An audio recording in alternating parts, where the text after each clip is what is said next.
and welcome back to my YouTube channel. If you're new here, you're really welcome. My name's Laura and this video is part 2 of my series on student finance and student loans. So as mentioned previously, I am no expert in student loans. I'm just giving you guys the insight from a student's perspective and things to watch out for and be aware for when you apply for a student loan before going to university.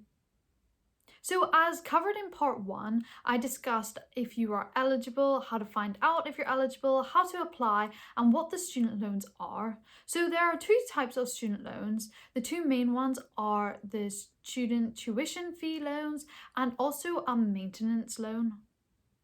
So as mentioned in part 1 in greater detail, a tuition fee loan is basically the loan that you take out to cover the costs of the actual education side of university. That pays for the lecturers, the facilities, and just the upkeep of the university in general. Whereas a maintenance loan is something that is taken out by a student to cover the costs of living with things like accommodation, food, and social activities and transport as well. So a maintenance loan may not cover all of the costs, so do be aware of this before going to apply for one. So if you'd like to find out more information on the different types of student loans and grants and how to apply for them and to find out if you're eligible, make sure to check out part 1 of this series. I'll link it in the description below, but it'll also be on my channel if you wish to find it there. So in this video, I'll be discussing how student loans actually work and affect you, as well as how they get repaid and things to be aware of about the repayment process. So first of all, how do they actually work? So a tuition fee loan is paid straight to the university. You do not get this into your bank account and you do not have to worry about using this money in any particular way. This is simply taken from the student finance government body and then sent straight out to your university to cover the cost of your tuition for the year. You're very unlikely to ever see this money. It is simply just paid on your behalf by the government to cover the costs of your university education that year. Whereas with a maintenance loan, you are paid this into your bank account in different installments throughout the year, and this is so that you can spend the money on things that you need to, such as accommodation costs, food, social life, transport, maybe even things like school books as well. So it's paid for you to do different things with it as you need.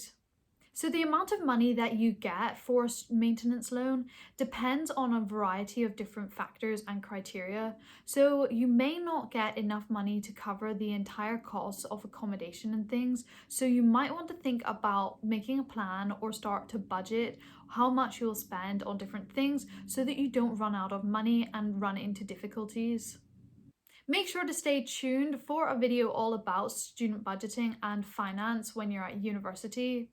And if you haven't already subscribed, make sure to do so and hit the bell so that you get notified when these videos are released. So how do you actually repay a student loan? This is a really important question and a very common question as well. And it's something to be aware of, but not to worry about just yet, as you don't have to start repaying your student loans until you've actually finished university and are earning above a certain threshold from your salary or from income in general.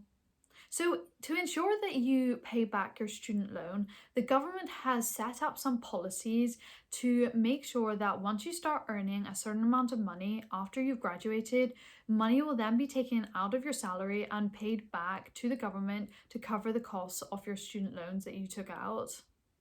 It also means that any interest that has accumulated on your student loan will also be deducted from your salary.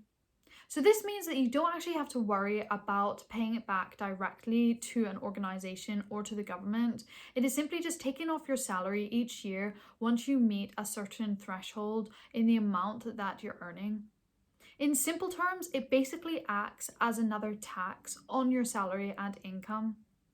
It is all very dependent on the economy and how that fluctuates, as well as how much you are actually earning.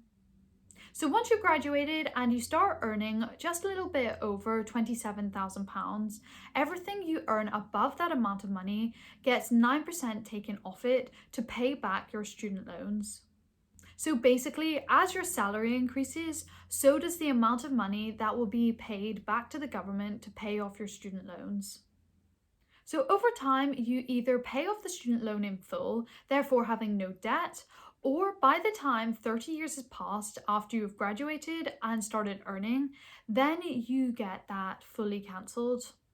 Unlike student loans, if you get a grant or a bursary, you do not have to pay back any of that money to the government or to the university itself. So, as I've mentioned already, there will be a lot of different factors and circumstances that will affect how you repay your student loans or take them out in the first place. So, do check out the description down below where I've put links to important and useful websites that I made use of to find out more information.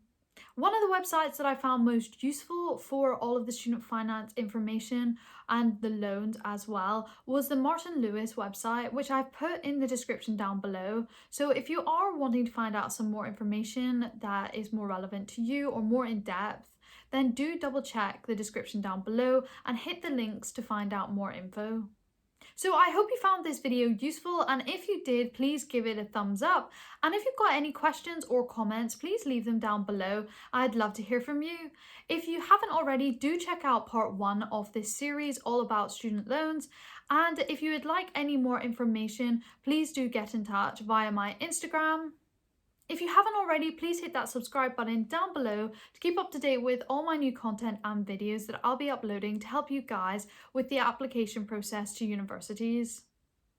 There's a lot of things to keep on top of when you're applying to university, so I've been creating videos that I hope you'll find useful and give you a bit more of a guide on what things to do when. So if you'd like to find out any more information, advice, or top tips from my experiences, then do head over to my YouTube channel page and take a look at the other videos there. Thanks for watching, and I will see you in my next video. Bye bye!